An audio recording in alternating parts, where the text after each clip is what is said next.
Is this a problem with your door? You try to open it and it hits up here? Let me show you how to fix it. So as you can see here, the weather stripping is actually getting caught on this ridge here. Now, one thing you can do to fix it, which I'm actually going to do here in the field, is I'm going to go ahead and just trim this off.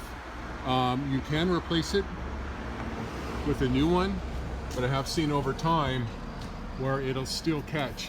And unless you have an absolutely perfect install,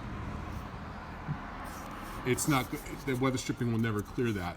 But I want to point out some things here. So see, if you follow this edge weather stripping here, there's no weather stripping here behind the hinges. So it's actually the frame weather stripping that does all your weatherproofing.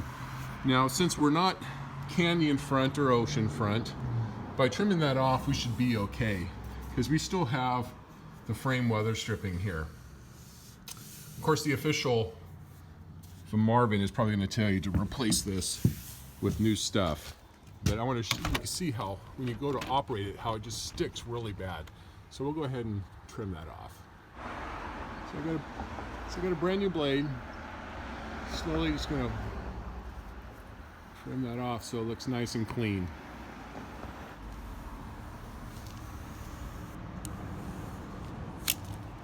Just like that.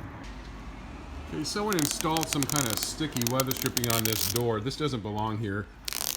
More likely they don't know how to properly use the multi-point hardware, so please see my video on how to properly use the multi-point hardware on an integrity door.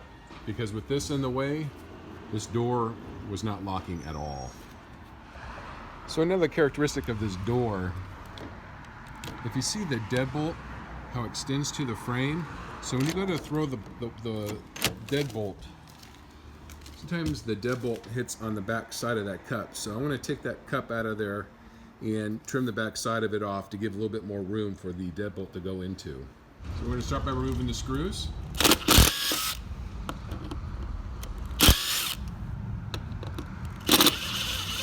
So we're going to go ahead and remove this cover plate, and we're going to take out this bottom cup here.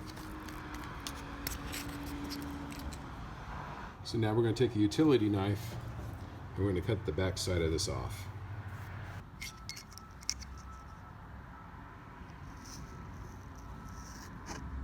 Okay, we cut the back side of that off so the deadbolt can clear there and not hit the bottom edge of that. Here's something I haven't seen in quite a few years. This plate is on backwards. This goes over there, so when you close the door, it actually pushes it tighter against the weather stripping, so we got to take care of that. Okay, so I went ahead and flattened that out and put the swedge to the proper way so I can use that. And that's the direction it's supposed to go on. So I'm going to go ahead and mount that. Just like that. Okay, so we're going to go ahead and put this back in. And I'll bring this up right now. There have been times where I'll actually have to take a rasp bit or rotary file bit, and file the back side of this out to allow more room for that deadbolt to go. But I've already checked the hardware a few times and the deadbolt works, so we don't have to do that in this case. So we'll put that back in and then install our cover plate. So another thing I like to point out now, also when you throw the hardware, you're supposed to be able to turn this thumb turn. This thumb turn is supposed to be this way in the lock position. So we're going to go ahead and loosen these two screws, turn this 45 degrees, and then put it back on the door. Just like that, and then put it back on the door like that, and we'll tighten it down.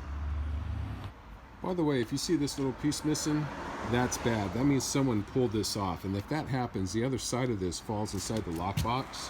So when you go to throw your hardware and lock it, the back side of that's going to fall inside of your lockbox, and you're not going to be able to unlock your door.